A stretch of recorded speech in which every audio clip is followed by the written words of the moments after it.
সজীব অজেদ জয় এবং জুনায়েদ আহমেদ পলক। তারা সেই সময় ইন্টারনেট বন্ধ করে দিয়ে গণহত্যা সংগঠনের ব্যাপারে তারা সর্বাত্মক সহযোগিতা করেন। বাংলাদেশে 2024 সালের জুলাই এবং আগস্ট মাসে বাংলাদেশের আন্দোলনকারী ছাত্র জনতার উপরে যে ব্যাপক হারে যে ম্যাসাকার করা হয়েছিল, যে গণহত্যা চালানো হয়েছিল, সেটার মাস্টারমাইন্ড যারা ছিলেন তাদের মধ্যে অন্যতম দুজন হচ্ছেন সজীব অজেদ জয় এবং জুনায়েদ আহমেদ পলক। কারণ তারা দুজন আইসিটির দায়িত্বে ছিলেন। তারা সেই সময় ইন্টারনেট বন্ধ করে দিয়ে গণহত্যা সংগঠনের ব্যাপারে তারা সর্বাত্মক সহযোগিতা করেন এবং জুনায়েদ আহমেদ পলকের সাথে অন্যান্য মন্ত্রীদের সালমান এফ রহমান সাহেবের কথোপকথনের মধ্য দিয়ে দেখা যাচ্ছে এই গণহত্যাকে ফ্যাসিলিটেট করার ব্যাপারে তাদের মধ্যে সলা পরামর্শ হয়েছে, ষড়যন্ত্র হয়েছে, পরিকল্পনা হয়েছে।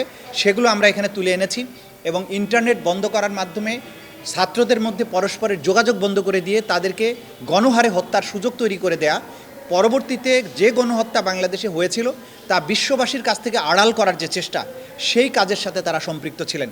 বিশেষ করে ঢাকায় যে ব্যাপক হারে গণহত্যা হয়েছে, বাংলাদেশের মানুষের কাছে এটা পৌঁছতে দিলে সেই সময় গণ অভ্যুত্থান আরও বেশি তীব্রতর হতে পারে, এই আশঙ্কায় তারা এই কাজগুলো করেছিলেন। তারা হত্যাকাণ্ডের সাথে সরাসরি ষড়যন্ত্র, পরিকল্পনা, সরাসরি অংশগ্রহণ এবং গণহত্যাকে আড়াল করার যে কাজটা করেছেন, সেই বিষয়গুলো এই সাক্ষ্য প্রমাণের মধ্য দিয়ে আমরা তুলে এনেছি। সেটাকে সামারাইজ করেই আজকে আমরা প্রসিকিউশনের পক্ষ থেকে আদালতে সূচনা বক্তব্য উপস্থাপন করেছি।